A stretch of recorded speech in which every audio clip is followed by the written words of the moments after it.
Aquarelle et aquarelle sans stress. Nous allons à nouveau parler de l'aquarelle sans stress. Pour cela, je vais vous proposer un paysage et je vais le peindre sur du papier de la marque Fontaine, du 100% coton, grain fin. Alors c'est un petit format, mais pour cette explication, cela suffira. Un 18 sur 24 cm, 300 grammes bien sûr. Je vais essayer d'être en face. J'ai dessiné un petit paysage. Alors je me suis plus préoccupée de ce que je voulais vous montrer, plutôt que de, ce que j'avais envie de peindre et aussi d'une composition un petit peu plus créative. J'ai pris vraiment un sujet bateau parce que, je voudrais vous montrer donc comment, ne pas se stresser lorsque l'on vous refuse à tout prix que la couleur entre dans les formes. Pour cela, donc il y aura une maison, il y aura des arbres, à droite ainsi qu'à gauche, des cyprès à gauche, une petite vallée au loin, un chemin. Et l'horizon est au premier tiers bas. Voilà, donc mon idée, c'était vraiment de placer des petites formes, donc maison, arbre, pour vous montrer qu'il y a pas de raison de stresser si la couleur entre dans les formes. Donc, c'est parti. Et pour cela, je vais faire comme la dernière fois. Alors quand je dis la dernière fois, c'est la première vidéo que j'ai fait sur l'aquarelle sans stress. Ça vous intéresse, je vous mettrai le lien quelque part par ici. C'est un bouquet. Je vais reprendre les mêmes couleurs. Je vais prendre du lac de Garance rose, du jaune sennelier, du bleu d'outre-mer. On va ajouter cette fois-ci une petite difficulté, parce qu'on va un peu mélanger les couleurs tout de même. Alors, si vous avez l'impression que je parle un petit peu vite, c'est parce que en fait, ça fait la deuxième fois que je fais ce tuto. J'ai eu un souci d'image pour la première version, donc j'essaie d'avoir une image un petit peu plus propre tout de même. Ça sera plus agréable. La lumière vient d'en haut à gauche. Mon support, mon bloc est surélevé. Alors, c'est peut-être un petit peu moins agréable, parce que ça déforme les images, mais au moins, je vous montre quelque chose de réel, c'est-à-dire, on va laisser couler les pigments. Si j'étais à plat, vous ne pourriez pas vous en rendre compte. Je fais cette vidéo, je n'ai presque plus de batterie. Je vais arrêter de vous embêter avec mes soucis d'intendance. Je vais faire une couleur ciel en prenant un petit peu de lac de Garance rose et bleu outre-mer. Je voudrais avoir une sorte de violet. Bon, violet, petite pointe de violet, on va dire. Je vais mouiller mon papier pour un, plus de facilité, et 2 pour laisser couler la couleur. Puis le ciel, c'est très bien sur une surface humide en fait. Sauf que là, je vérifie et vérifier que l'eau est bien uniforme. Du moins, on peut la mettre de manière non uniforme, mais il faut que ce soit volontaire. Là, ça me faisait un peu des flaques. À partir du moment où le papier est mouillé, ça rajoute de l'eau, donc préparer une couleur un petit peu plus sombre, puisqu'en séchant, ça va perdre quand même beaucoup d'intensité. Donc je vais commencer avec la couleur la plus violette en haut. Et on va bleuir un petit peu après. Donc, je pose ma couleur.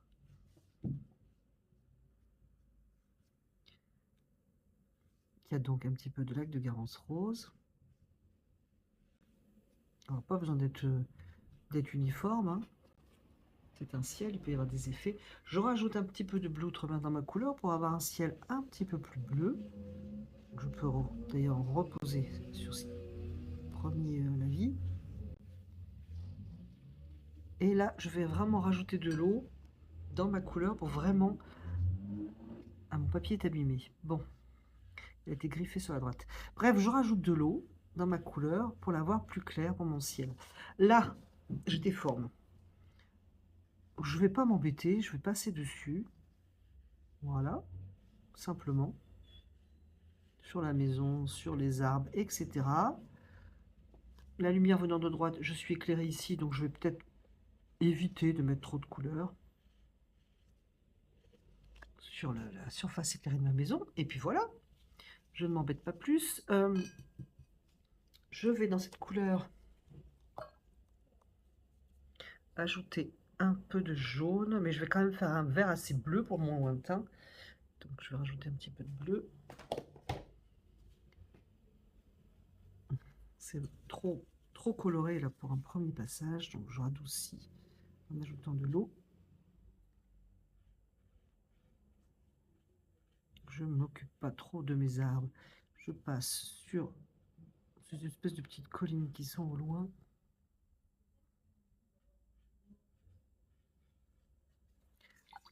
Si je veux gagner du temps, je peux mouiller mes contours pour pas avoir quelque chose, des formes qui feraient des lignes, etc. involontaires. Je peux même faire mes arbres tout à fait dans l'humide.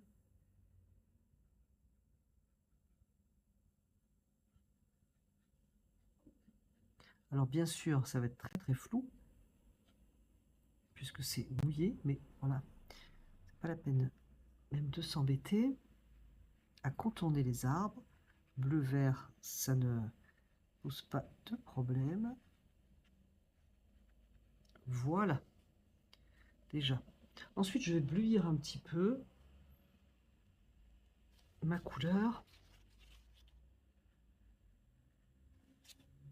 pour le toit. Je passe juste une petite couleur. Là, c'est pareil, je ne m'embête pas à savoir s'il y a des formes, etc. J'oublie, j'ai une masse devant. Je vais bleuir à nouveau mon vert. Pas la peine de le faire non plus trop foncé. Parce que c'est un lointain, donc à la limite, je peux prendre un autre pinceau pour adoucir éventuellement. J'ai envie de repasser un petit peu sur mes collines. Je vais enlever un peu de couleur.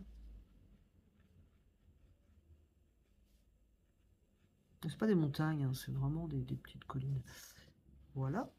Là, je vais varier mes couleurs. Alors, j'oublie que j'ai un arbre ici. Là, j'ai un arbre qui est un petit peu plus au premier plan. Et j'ai un chemin ici, mais c'est pareil, je ne le contourne pas avec application comme ça. Vous voyez, par exemple, je pourrais faire ça. Alors là, ça va faire hyper raide. Donc, non, au contraire.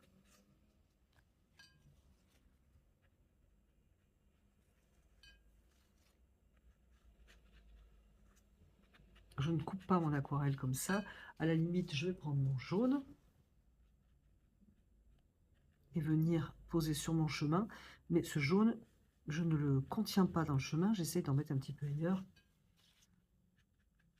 pour que ce soit plus harmonieux. Je peux même en mettre derrière, d'ailleurs. Je reprends ma couleur, donc mon mélange jaune, sennelier, bleu, outre-mer. Donc un peu plus de jaune parce que je suis devant. Le premier plan est un peu plus chaud. Je peux même carrément venir mettre du jaune.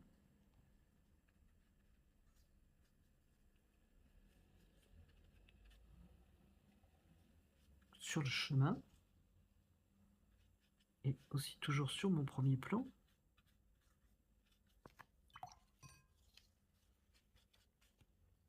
On peut très bien mettre des petites fleurs. Donc je vais prendre mon lac de Garance rose. Alors la difficulté, c'est lorsque l'on met des teintes rouges avec le vert, ça peut griser.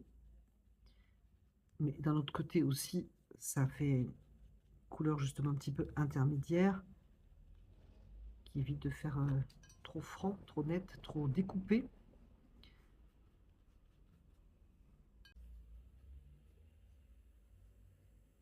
Donc je prends toujours une couleur un petit peu jaune pour mon premier plan, pour le réchauffer. Les couleurs chaudes font avancer, froides reculer, hein. C'est une règle qu'on peut bien sûr contourner, mais qui est quand même intéressante.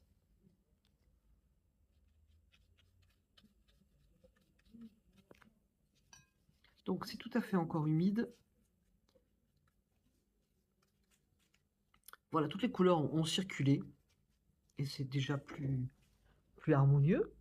Peut-être approcher un petit peu ma palette, puisque j'ai de la place. Je ne sais pas ce qu'on verra. Si je suis satisfaite, je vais ajouter un petit peu maintenant d'effets pour animer un peu. Donc je vais repartir sur les mêmes couleurs.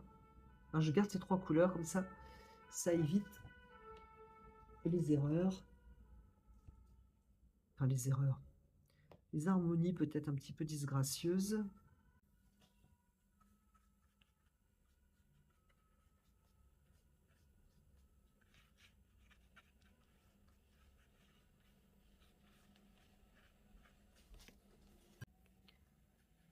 Toujours mon lac de Garance pour un petit peu exprimer des fleurs.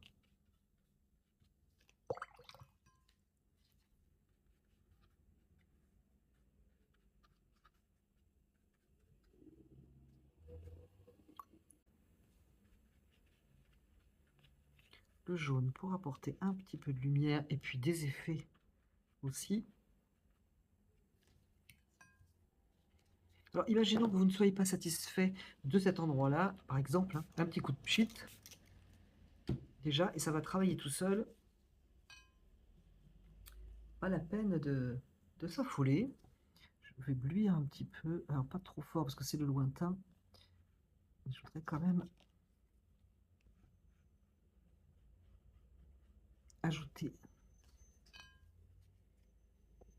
des effets, donc enrichir tout ça. Ici j'ai mes arbres. Voilà, si par exemple je veux faire apparaître mon arbre futur, hein, parce que je vais revenir dessus, ben, je peux juste enlever de la couleur. Et je vais quand même apporter donc de la couleur dans ce premier plan, qu'il se passe des choses, que ce ne soit pas un aplat.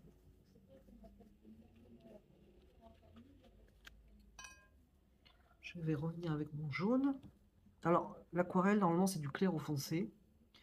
Mais ça donne quelque chose de différent, des effets sympathiques de mettre une couleur claire sur une foncée.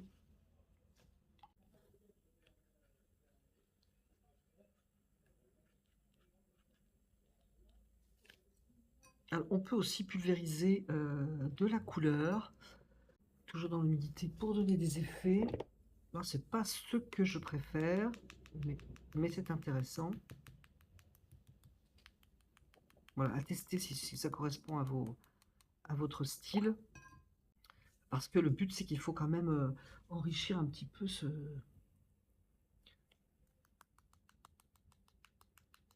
premier plan, ce premier champ. Donc on peut faire des choses comme ça. Il ne faut pas en mettre dans le ciel, il faut tout simplement le protéger. Je vous montre, c'est pas ce que je préfère. Moi, je préfère mettre de la couleur dedans, comme ça, avec le pinceau. Mais c'est intéressant. On peut aussi, bien sûr, faire des petits effets avec de l'eau. Bon, ça, c'est plus paysage que mon peindre no stress, mais c'est intéressant tout de même. Et si, par exemple, vous avez mis de la couleur à un endroit où vous n'en voulez pas, eh il suffit de l'enlever. C'est mieux que de s'amuser plutôt se stresser à vouloir absolument contourner les formes. Donc, par exemple, ici, je vais enlever de la couleur. Alors, j'étais interrompue par un coup de fil, je sais plus trop où j'en suis. Je touche l'humidité, c'est froid sur la main, légèrement humide, donc ça veut dire que ce n'est pas sec. Si vous débutez, il vaut vraiment, vraiment mieux laisser sécher. Pour ma part, ce que je vais faire, c'est que je vais continuer à mettre de la couleur, surtout dans le premier plan. Et comme c'est en train de sécher, je vais peindre avec une qualité vraiment moins humide, quitte à enlever un petit peu d'humidité sur mon pinceau. Sinon, si vous débutez, franchement, je pense qu'il vaut mieux laisser sécher. Donc,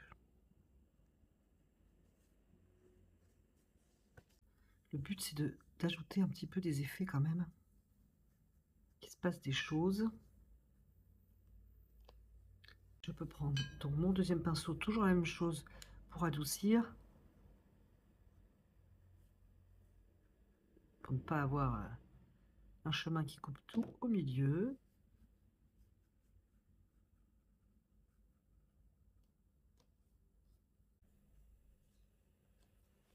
J'espère qu'il y aura assez de lumière pour cette vidéo qui décidément n'a pas de chance.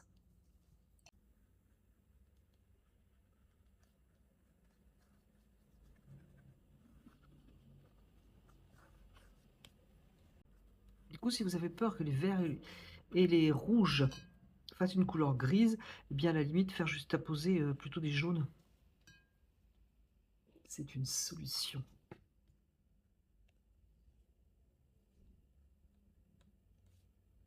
Et un petit peu de vert plus bleuté par-ci par-là.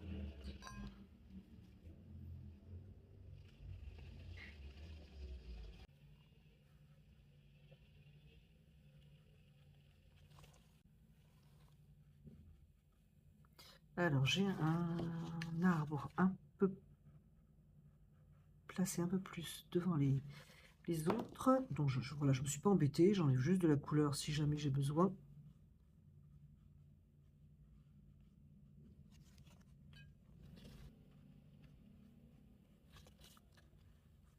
Pour mon espèce de lointain qui est donc comme des petites vallées, je sais pas trop ce que c'est. Voilà.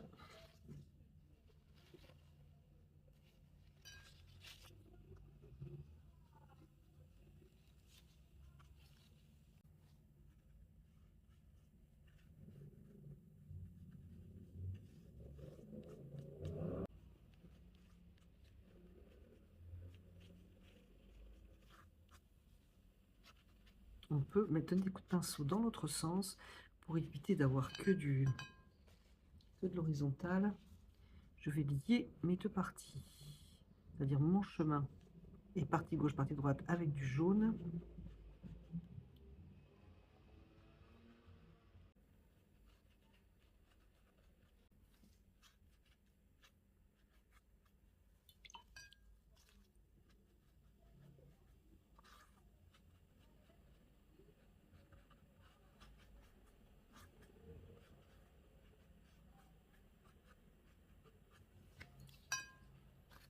Et si, alors tout bête, hein, mais si vous trouvez que c'est mal posé, que ça fait un effet qui ne vous plaît pas, un petit coup de pchit, voilà, ça va travailler pour vous. Et en tant qu'à faire, je suis obligée de le faire un petit de côté, sinon j'ai un style d'un côté et pas de l'autre, voilà. Si vous trouvez que votre chemin n'est pas assez marqué, on peut enlever un peu de couleur. C'est plus facile que de contourner et le résultat est aussi beaucoup plus souple.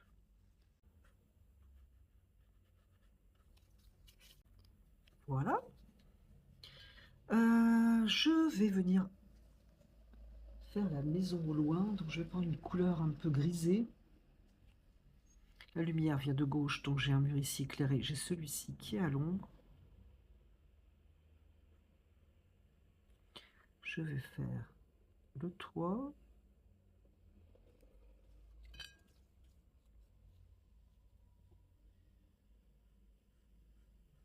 Voilà. Avec un pinceau légèrement humide. Alors si c'est sec, si vous débutez, je vous conseille fortement d'attendre pour peindre les arbres. Donc d'attendre que ça sèche. Je vais commencer par cet arbre qui est au premier plan, en posant la couleur la plus claire à gauche, donc arbre vert éclairé par la lumière. Ensuite l'ombre, faire attention de ne pas couper l'arbre en deux, un côté éclairé, un côté lumière, c'est pas très joli, il faut un petit peu fondre tout ça.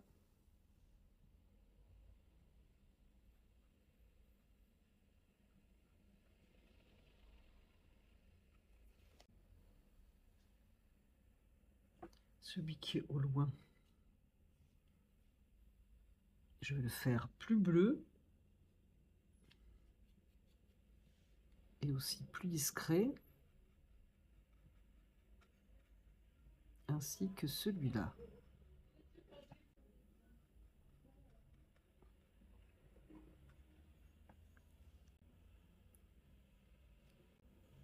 Avec toujours la, enfin toujours non, mais dans ce cas-là, la base, je dis toujours parce que faire une couleur plus sombre en bas, ça permet de poser son objet.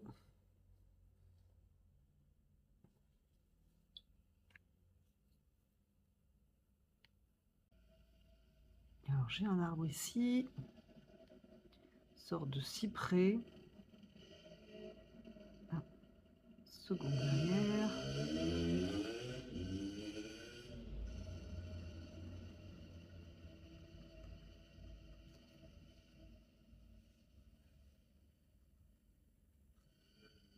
Et j'ai de la végétation qui court, je ne sais pas ce que c'est.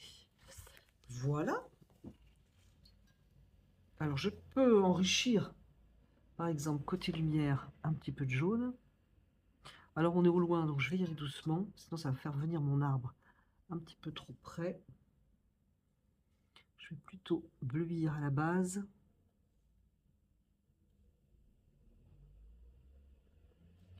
Apporter des petits contrastes comme ça, on ne sait pas trop ce que c'est, mais...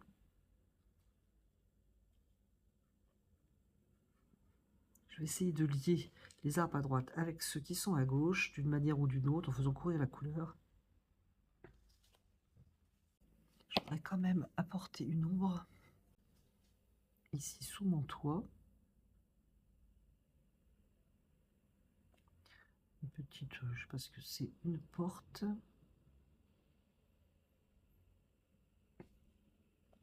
Voilà. Je vais lier un petit peu la maison avec l'arbre, hein. Ça sera plus agréable. Voilà. Je peux renforcer, alors on est vraiment dans les détails là maintenant. Je peux tout à fait renforcer, ou du moins faire certains contrastes pour attirer un peu le regard par ici.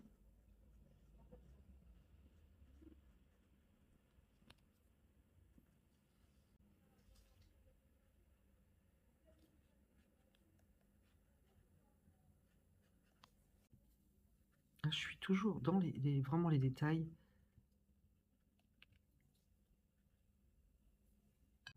Alors moi, j'aime pas trop les fleurs qui font un peu trop poser, donc je vais m'arrêter là pour la fleur. C'est vraiment une impression de fleurs, mais c'est pareil, c'est plus joli que des fleurs qui seraient posées comme des vraies fleurs en fait, trop figuratives. Je peux faire courir un peu mon rouge de chaque côté. Toujours pareil pour lier la partie droite avec la partie gauche, même en douceur. Voilà. Pour ce sujet, voilà, ne pas s'embêter à faire rentrer les couleurs dans les formes. C'est à peu près tout. Je vais, par exemple, mettre une petite pointe à mon cyprès ici, là. Vraiment discrètement. Donner un petit peu de vertical. Il faut juste que j'y aille doucement en couleur.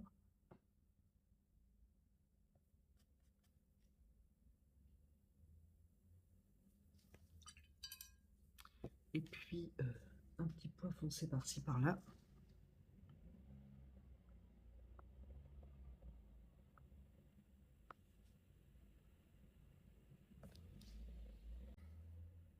Alors je fais en outre-mer, mais on aurait pu mélanger toutes nos couleurs, pourquoi pas. Voilà, voilà ce que je vous ai proposé. Je vais mettre cette aquarelle à plat. Enlever un petit peu le bazar. Est-ce que c'est droit? Voilà ce que ça donne. Alors j'espère c'était plus facile pour moi de vous expliquer pour le bouquet, pour laisser couler les couleurs et puis pas embêter. Attendez absolument de les faire entrer dans la forme. J'espère que mes explications auront été claires pour ce paysage. Vraiment, il ne faut pas s'inquiéter de faire entrer les couleurs dans la forme. Pensez à surélever votre support et laisser couler, laisser faire. J'espère que ce sujet vous aura intéressé. N'hésitez pas à me dire ce que vous en pensez en commentaire. De mon côté, je vous remercie vivement d'avoir regardé, écouté cette vidéo et je vous dis à bientôt sur la chaîne de Comme de Crayon.